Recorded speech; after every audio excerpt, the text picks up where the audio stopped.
Okay. Excellent. I think it's a phenomenal job from TANA, Anjaiah Garu, and I see you relentlessly working for the community as well.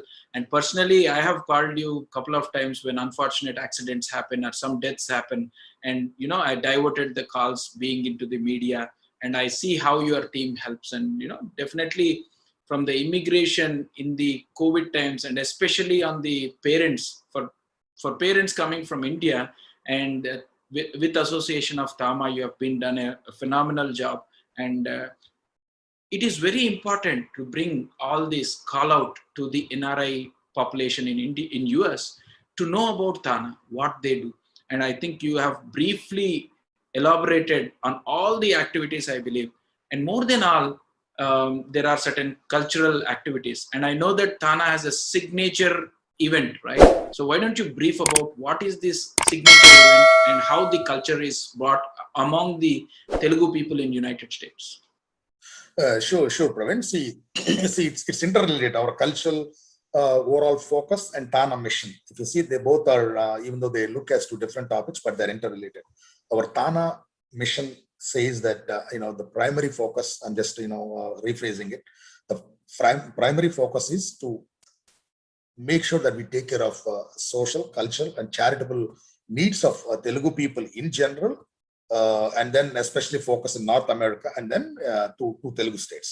So to protect, propagate our Telugu language, our heritage, and then preserve for the next generations. So we have lined up a lot of activities actually, and then if you see, every couple of years we have a biennial convention that we do in a big scale.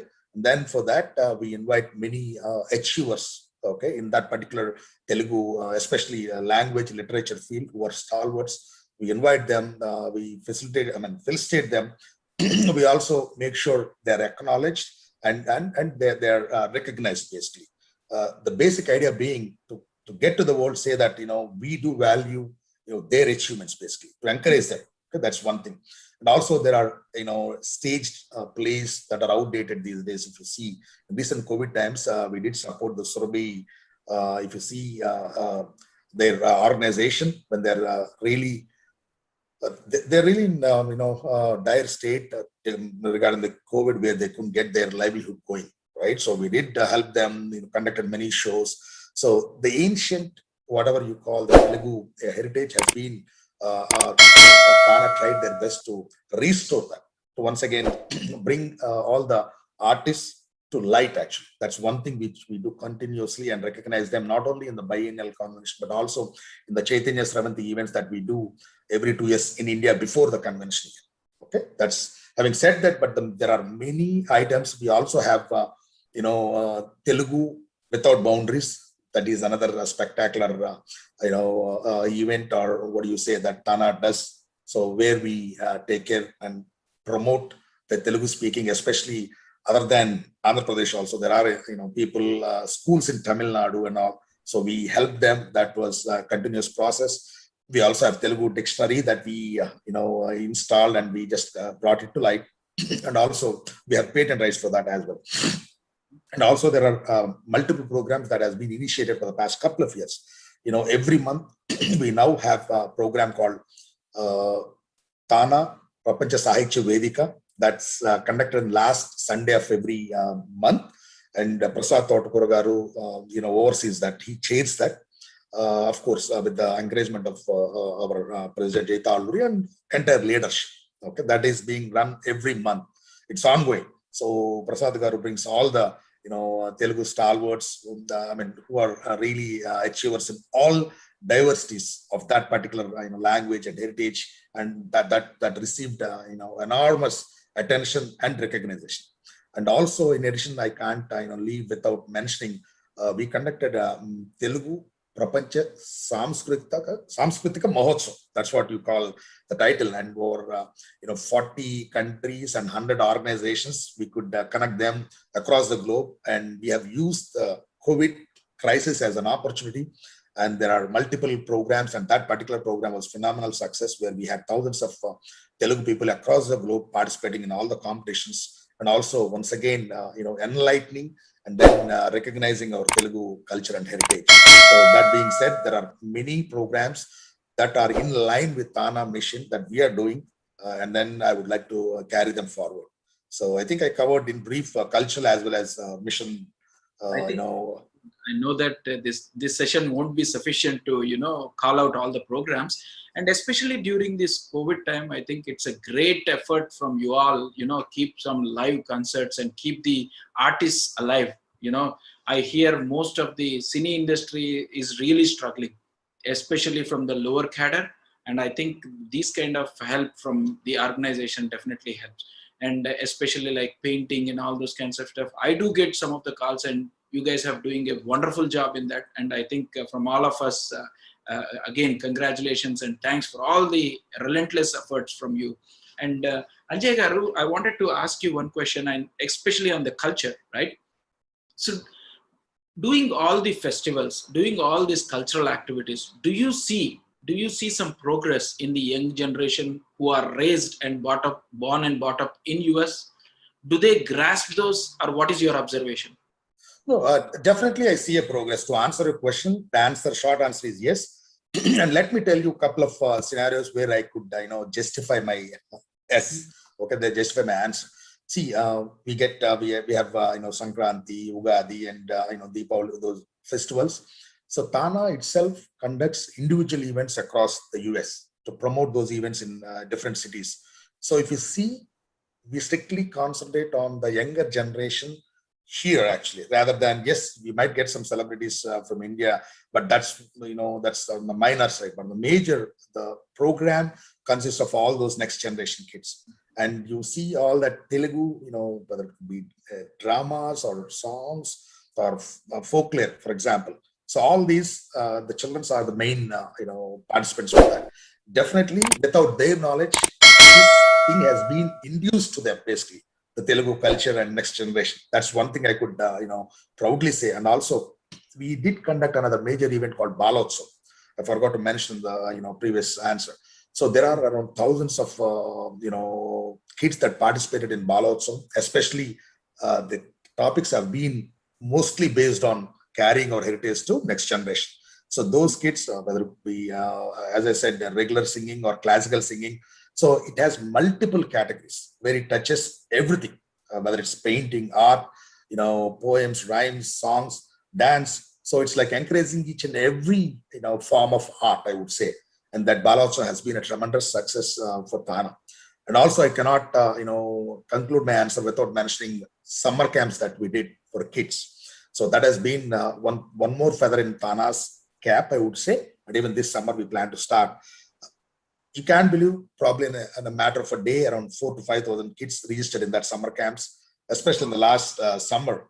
We have around, I think, 8 to 10 categories, whether it's painting, whether it's be cooking, or whether it's robotics or singing.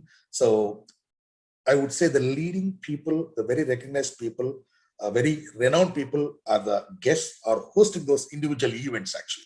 Those are already popular people. So that way we made sure that gets attention, and kids really loved it. And we get a lot of calls, even now actually, a lot of calls from all over, especially the globe and especially the US actually, to participate in those activities.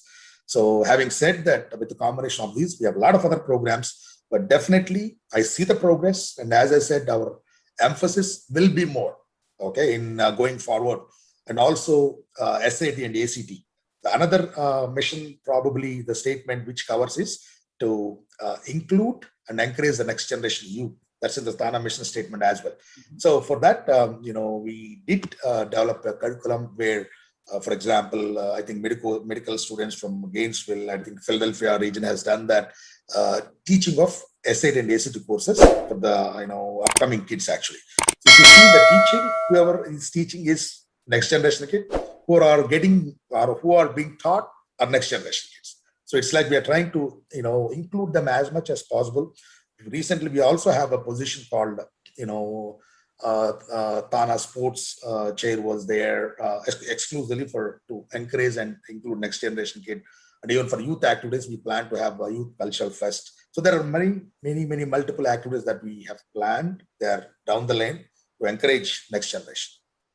Awesome, Anjaiah garu. Really, it's not a small program what you did. I heard that you said 5,000 kids registered. That's not a small number, and I think it's a great achievement to bring the culture in the younger generation. And I would also request you.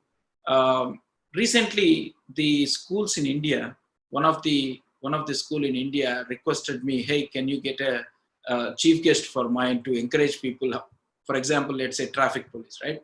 What did they do in the COVID time? So they wanted to bring that notice to the children. So I said that I will bring one of them from the US so that the kids will feel very proud that we are speaking to the US. So in these similar synergies, if the younger generation can also spend 1 hour with the kids in India, at least 1 hour in 1 month, can you believe in the government organizations or the private schools, if they are talking with the US kids, their motivation will increase, their observation will increase, and we can do wonders. I think this is a thought and request from me. If that is possible, if you can include, that will be an awesome. And again, great job for all the things what you do. And we can also discuss more about that request to Anjaiah garu. And coming to the Patashala, that is one of the activity I've been seeing in TANA. So can you please throw more, because most of the parents might send to this Patasala and they might be benefited. Sure. As I mentioned, so probably Patasala would be on top of the line, which is in line with our mission statement to promote Telugu language and culture. So let me put forward a straight and easy essence of Patasala, probably the selling of Patasala, why we want Patasala, how we would like to see Patasala, right? There are many other programs as well. They're doing great, but here is the main purpose. So we strongly believe that next generation kids, they should be able to communicate with their parents, their grandparents freely in Telugu. The vocabulary is main. So we don't want to make them a Telugu pundits, honestly, being practical as well as, what do we want to achieve. We combine these and customize the curriculum. It's a very simple curriculum. It has 4 years. It is named after each year and working with the governments of both Telugu states that is officially recognized. So Patasala, initially, it was owned by another corporation, even though TANA promoted previously. But this year, during Anjaiah Chowdary Lavu time, what we have done is, we have done to get that complete exclusively, TANA owned that Patasala right now. So that legal process also have been completed. So Patasala is 100% under TANA right now. And you can't believe, previously the count of Patasala would be probably 400-500, I guess, for 4 years. But we have around 1,500 students first year for Patasala. Okay, and COVID also we are running, web-based and Zoom link, but we have tremendous response. And the goal in the next couple of years is to increase to 5,000 in next 2 years. So that is the goal. And so far, we almost have completed the first year. So September, I think the current enrollment have already started for September recruitment. And we see the tremendous response. So first year, obviously, we have to motivate people and tell them why Patasala is important, what TANA is trying to do. So request them to be part of this curriculum and encourage their kids. But now it's the other way, where they're asking when are the next registrations are starting. So we see that tremendous response. So definitely we see Patasala would be another feather in the cap, absolutely like our TANA Team Square, maybe foundation. So that I could foresee it already. Patasala is going to be next feather in the cap for TANA.